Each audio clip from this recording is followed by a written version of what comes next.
Welcome all hunters, anglers, trappers, and shooters to the only fish and wildlife conservation podcast that goes behind the scenes of the business of conservation, the Connecting with Conservation podcast.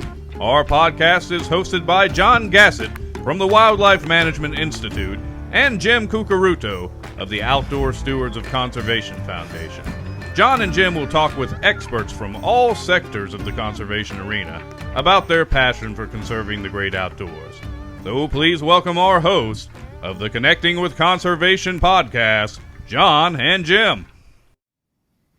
Hello again, and welcome to another episode of Connecting with Conservation, the only podcast that goes behind the scenes to look at the business of conservation in our country. I'm Jon Gassett with the Wildlife Management Institute, and your co-host with Connecting with Conservation. Here with my fellow co-host today, Jim Curcuruto from Outdoor Stewards of Conservation. How are you doing, Jim?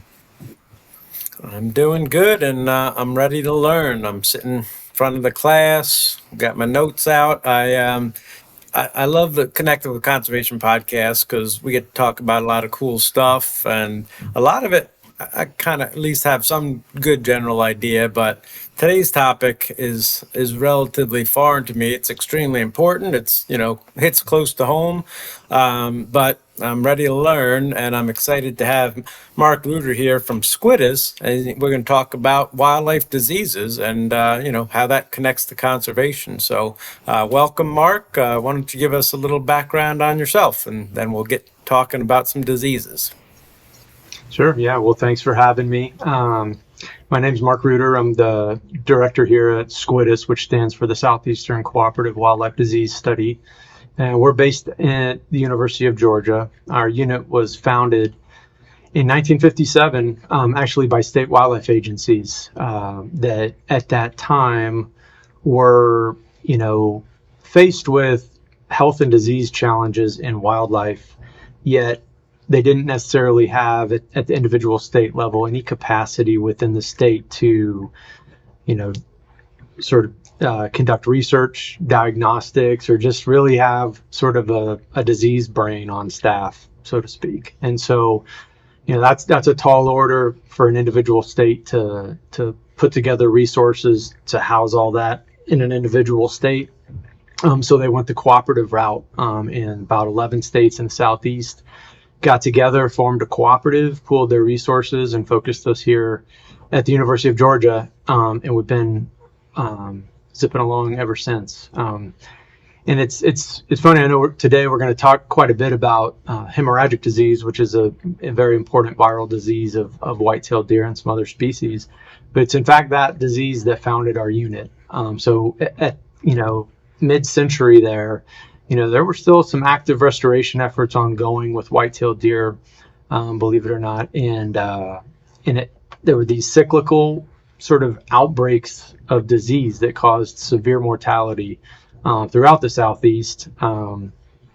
These often followed waterways. They were always in the summer, fall, and it was this mysterious disease that we didn't know what was going on. And so that is really the disease and diseases of deer that had the agencies in the Southeast stand up SCWDS, and we actually started as the Southeastern Cooperative Deer Disease Study, but quickly evolved into the Wildlife Disease Study because it was recognized within just a couple years, like, gosh, we've learned a lot about deer, but now we don't know anything about anything else, so let's broaden this mission.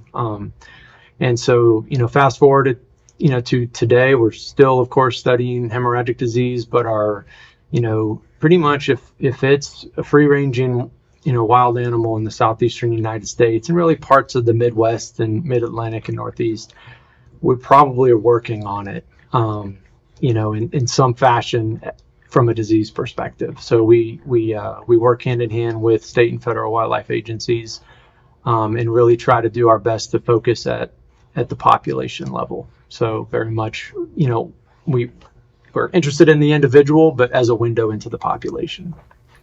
So, Mark, I was telling Jim before we went live that a couple interesting things about SCWDS. One was that it was formed because of hemorrhagic disease, and they called it Disease X because they didn't know what it was. And and of course it has different mortality rates depending on where you are in the country. But I can tell you here in the Midwest it's definitely Disease X again. It's whacking a lot of deer right now, and they're less susceptible, or more susceptible because I guess they don't build herd immunity because they're not exposed every year like the Southeastern deer are.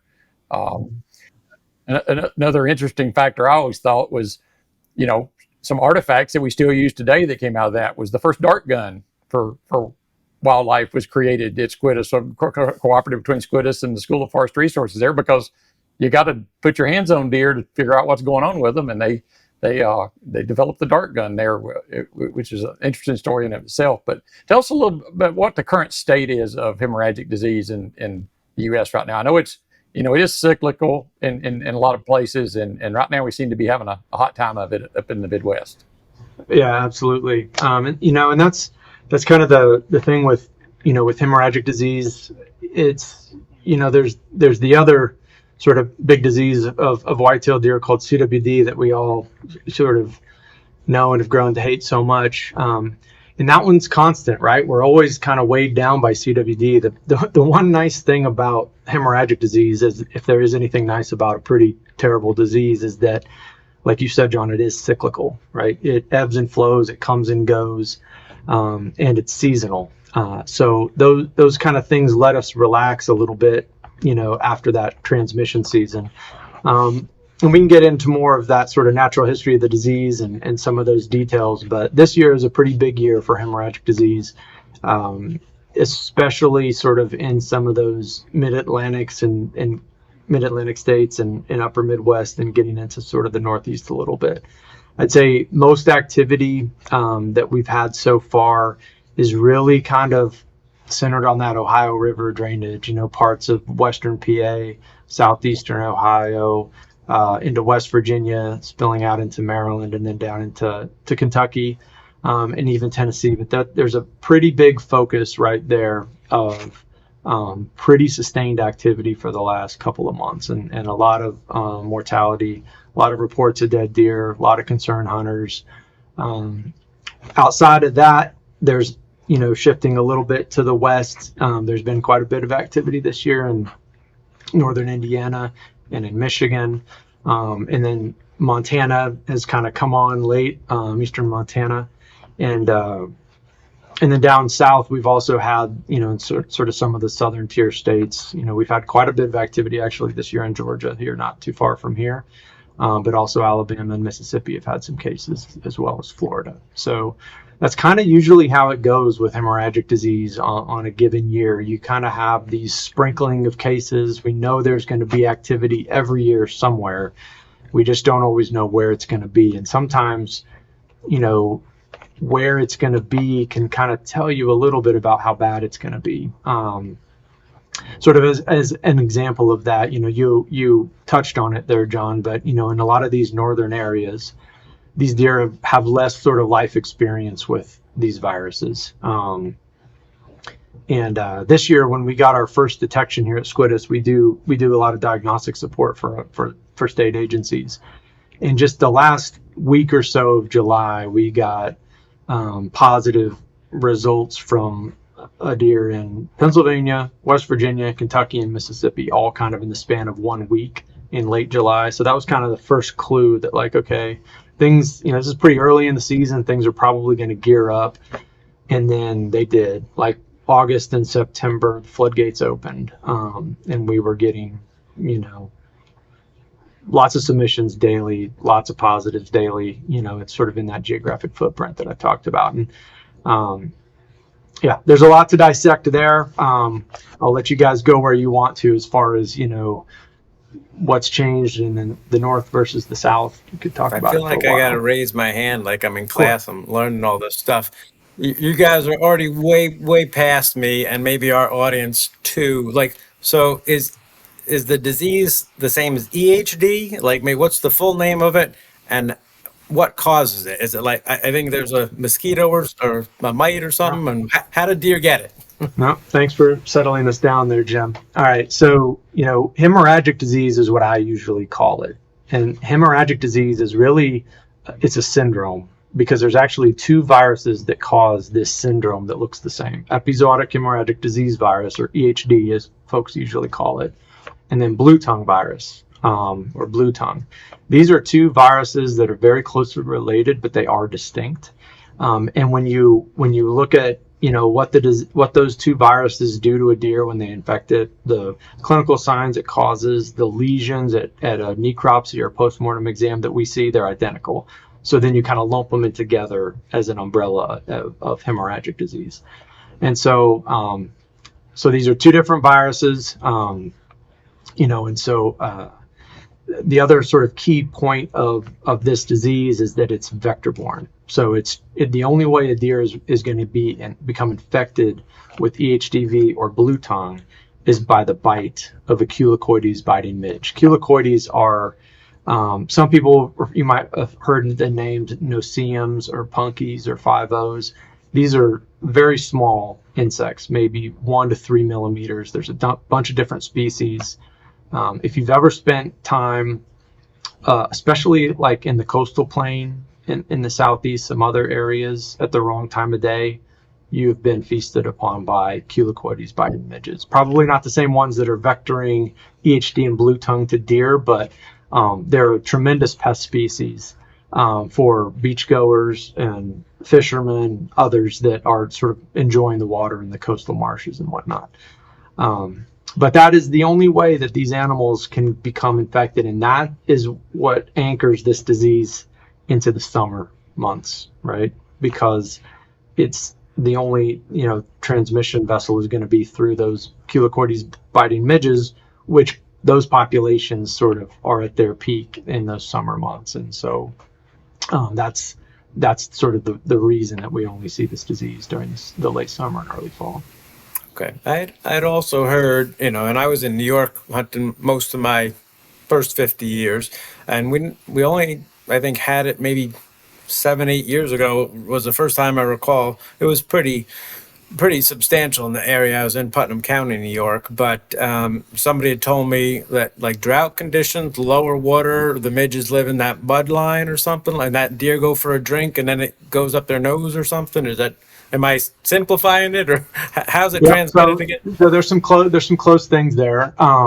They don't get it through drinking water. They don't get it through inhaling anything. It's all from the bite of Culicoides. So really these insects need they're blood feeders. So they land on their host, a deer, a cow, a human, whatever it's going to be, birds. There's about 150 different species of Culicoides in the country, and they all feed. Sometimes some of them are niche feeders. They feed on just birds or just amphibians, and then others might be generalists, and some might focus on large ruminants. But these insects land on the deer and they take a blood meal.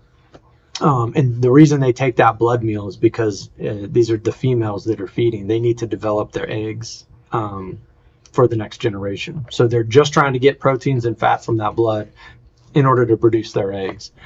But if she happens to be infected with EHDV or BTV while she's biting and then feeding on that blood, then she releases some of that virus that's in her salivary glands. And when she's chewing, it releases that virus into the body, and then it takes hold in that deer.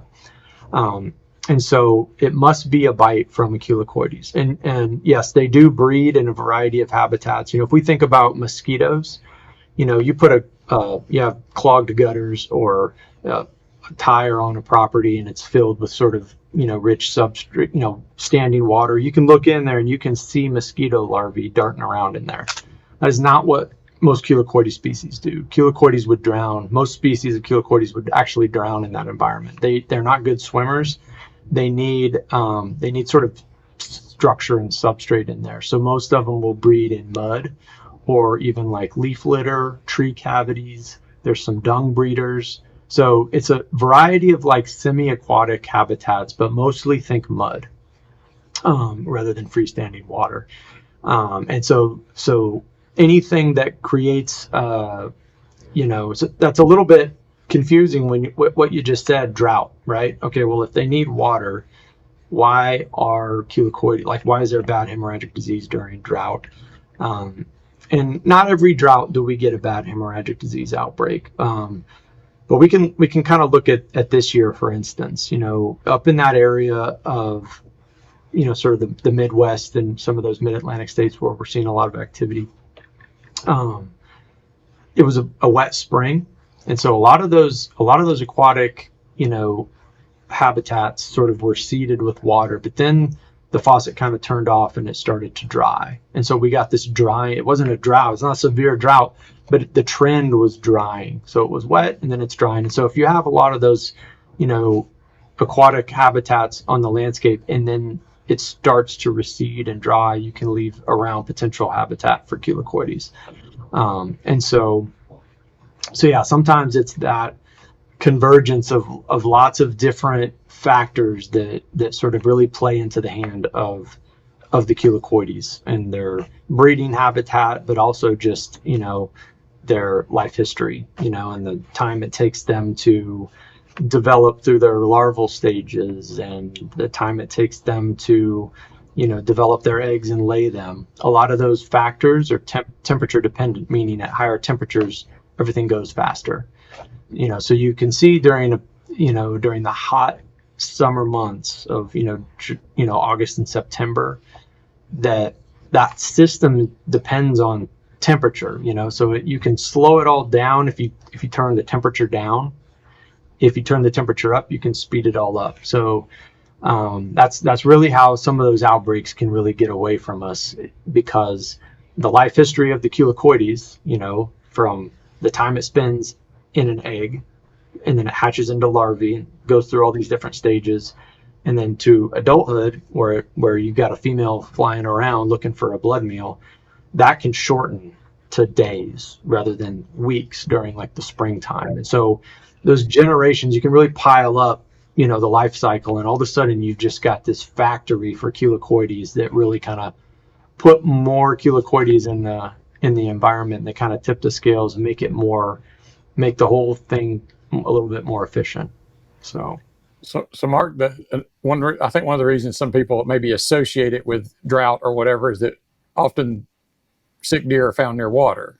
It's not because they not necessarily came to the water to get infected, but they came to water because of the symptoms of the disease caused some issues. Yeah. Tell us a little about that.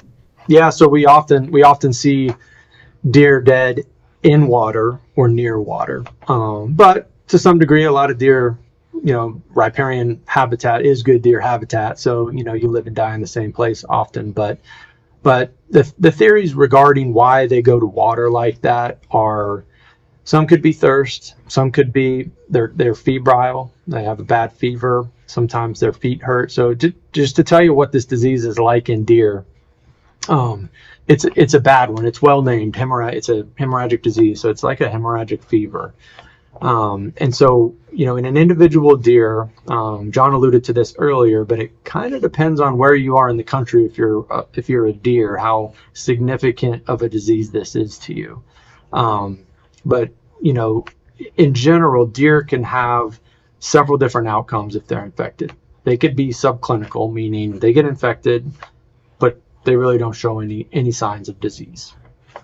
That's a little more rare in the north. That's a much more common outcome in the southern United States.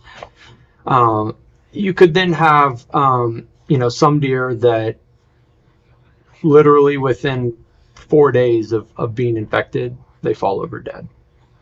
Other deer might go on to survive sort of a very bad sort of hemorrhagic fever phase, only to succumb months down the road to what we refer to as the chronic form of the disease. And so what this virus does, so once an infected Chelocoides bites a deer, that virus enters the body and enters the bloodstream of the deer, and it's sort of ushered around the body in red blood cells and white blood cells, just all the cells that make up what your blood is when you look at it. Those viruses will replicate in the lining of the blood vessels. So basically, think of your circulatory system is like the plumbing of your body for getting blood, from your heart to every cell in your body. You have a vast network of blood vessels, and most of them are microscopic. Those viruses replicate in the lining of those and can destroy those cells. And when that happens, you get leakage of fluid, and like the fluid component of blood, and then like actual blood into the body. And so when you get that, usually there's going to be some pretty negative consequences. So I mentioned deer that might die within 4 or 5 days, 6 days.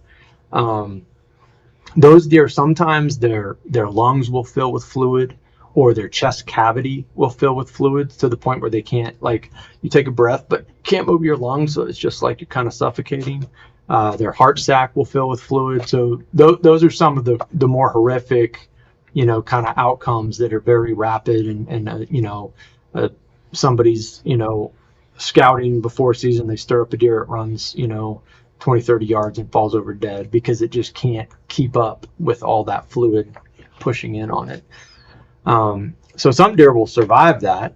And this virus, once you have that kind of fluid leaking out, you've damaged blood vessels, there's some spots in the body that's really common in. One is in the mouth. So the oral cavity. So like, imagine having just horrific, everybody's had a canker sore.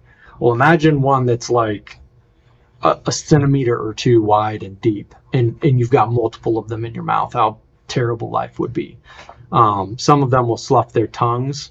And those are animals that are going to struggle to just get groceries in. They're not going to be able to forage. They're not going to be able to get enough groceries into their body to keep growing.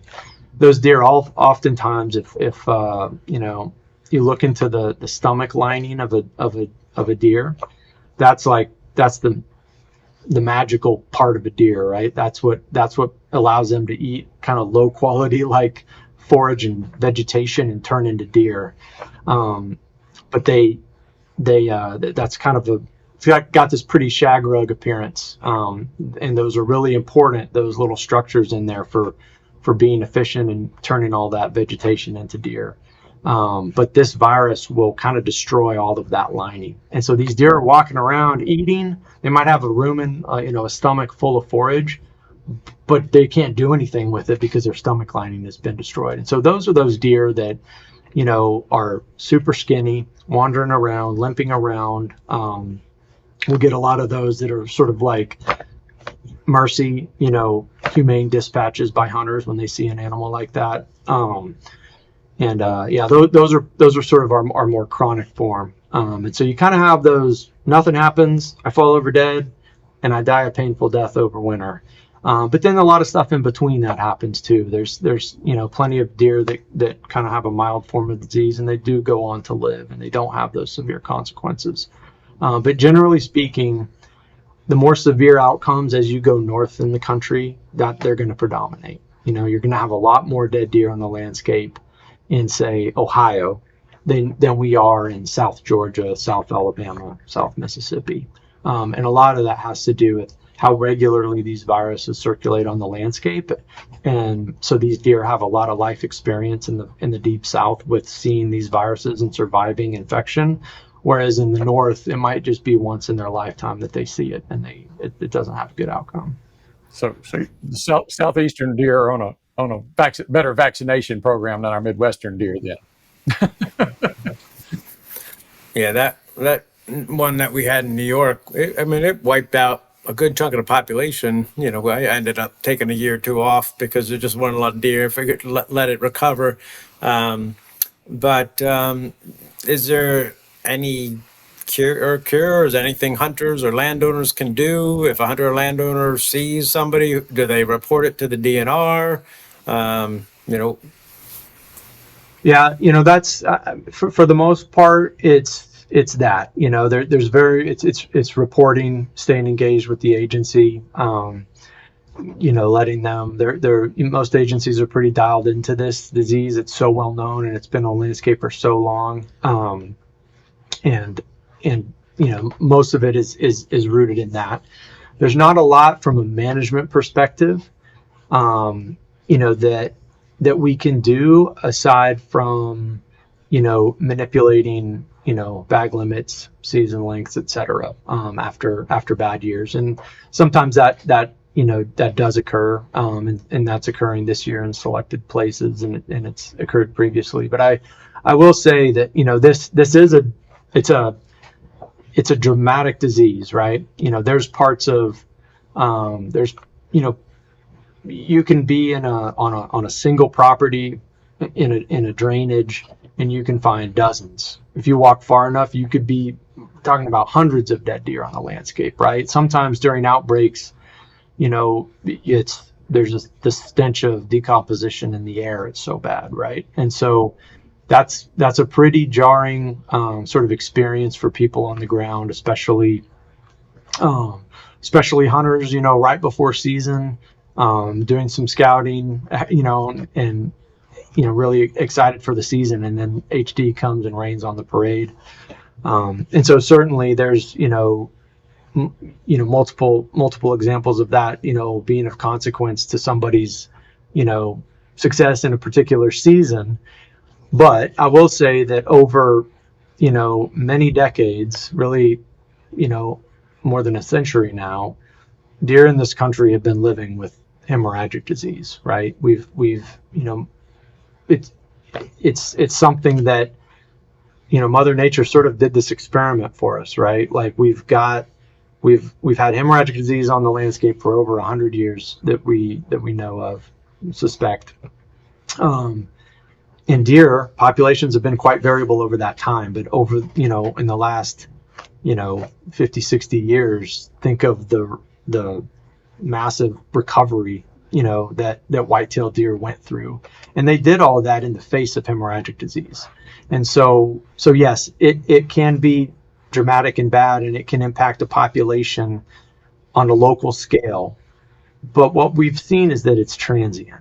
And so there's a couple great things that hemorrhagic disease does. We kind of already touched on it, right? It's cyclical. So, if you have in a particular, say there's a particular county in a state that gets hit hard, exceptionally hard a given year, it's unlikely that the next year that population is going to see hemorrhagic disease again, or maybe even the next year. It could be 3, 4, 5, 6 years before that specific population sees hemorrhagic disease again. And so what that allows those deer to do is what deer are good at, and that's reproduce and put more deer on the landscape. And so typically, even if you see a drop off in a given year, you stick with those deer for a few years and they're going to rebound very well. And so I think, I know that that's hard for folks to hear because it's not the here and the now, but if you stick with these deer, they're gonna recover, because those deer are just as resilient as they were before the outbreak. And those deer, that's a little bit different, like on the CWD front, because those deer aren't as resilient and aren't able to recover as well. But in an unaffected population like that by CWD, they do quite well.